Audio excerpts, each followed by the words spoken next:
నమస్కారం. నేను చందు. 1000 ఆలోచనలు సంఘర్షించని, అనుకరించడం సులువు, స్వేచ్ఛగా ఆలోచించడమే కష్టం. ఇలా ఆలోచించే స్వభావాన్ని చేకూర్చడమే సకల విద్యల లక్ష్యం. ప్రముఖ తత్వవేత్త అన్నట్లు స్వతంత్రంగా ఆలోచించే శక్తి, ఎదుటివారి పట్ల సహనం, కొత్త వాటిని సృష్టించుకునేందుకు అవసరమైన తృష్ణ, పాదుకొల్పే రీతిలో చదువులు ఉండాలి. ఈ లక్షణాలు కలవారే మంచి వ్యక్తులుగా రూపొంది సమాజ వికాసానికి దోహదపడతారు. అప్పుడే నిర్హేతుక ఆచరణను నిరసిస్తారు, నిలదీస్తారు. ఎందుకు, ఏమిటి, ఎలా అనే ప్రశ్నల్ని సంధించడం నేర్పగలిగే చదువులే పిల్లల మానసిక వికాసానికి సరైన దిశానిర్దేశం చేస్తాయి. మత ప్రచారకులు, మతాల్ని నమ్మేవారు మతం పట్ల అభిరుచిని, నమ్మికని నేర్పుతారు. వారికి సత్యంతో నిమిత్తం లేదు, శాస్త్రీయ ఆధారాలతో పని లేదు. ఈ నమ్మకాల్ని ఆశ్రయించిన వారు స్వతంత్రంగా ఆలోచించలేరు. అందువల్లనే లౌకిక సూత్రాలపైనే విద్యా విధానం రూపొందాలి.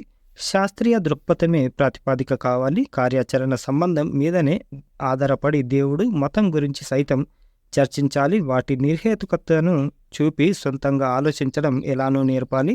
ఏది సత్యం, ఏది అసత్యం తెలుసుకోవాలన్న జిజ్ఞాసని పిల్లల్లో ప్రోధి చేయాలి. సత్యదూరాలైన నమ్మకాల పట్ల ఆరాధనా భావం చూపేవారు స్వతంత్ర ఆలోచనకు దారులు వేయలేరు. ప్రతిదాన్ని తర్కించి ప్రశ్నించే నైజాన్ని అలవరచలేరు. కేవలం అనుకరించడం నేర్పుతారు. అనుకరించడం వల్ల సృజన వికసించదు, కుతూహలం అంతరిస్తుంది. శతాబ్దాల నమ్మకాల మీదుగానే నడిచి వెళ్తారు. దీనికి విరుద్ధంగా స్వతంత్ర భావాల్ని అలవర్చే పనిని ఒక ఉద్యమంగా నిర్వహించడం శాస్త్రీయ దృష్టి గల వారి బాధ్యత. పాలకుల అసంగత, అశాస్త్రీయ విధానాల్ని ప్రశ్నించడం అనివార్య కర్తవ్యం.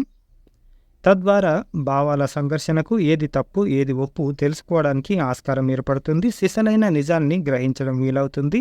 ఈ క్రమాన మరో విధంగా ఆలోచించడం కుదురుతుంది. స్వతంత్రంగా ఆలోచించినప్పుడే అనేక ఆలోచనల్ని స్వీకరించి తర్కించడం తెలుస్తుంది. ఏ విషయంలోనైనా స్వేచ్ఛగా ఆలోచించడం అలవడితే జీవితంలోనూ సమాజంలోనూ తమకు తాముగా నిర్ణయాలు తీసుకోవడం సాధ్యం. ఇతరులు తమ మీద రుద్దే నిర్ణయాల్ని తిరస్కరించి స్వతంత్రంగా ఆలోచించి తమకు ఏది ఉచితమో అందుకు అనుగుణంగా వ్యవహరించగలరు.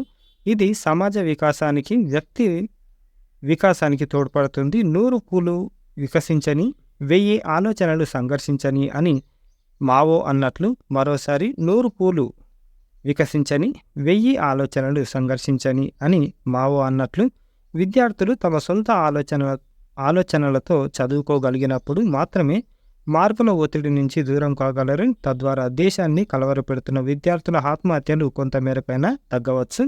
చదువులేమో కానీ చాలామంది పిల్లలు చనిపోతారు. అందుకే ఇది ఈ రోజుకు సంబంధించిన అంతరంగం.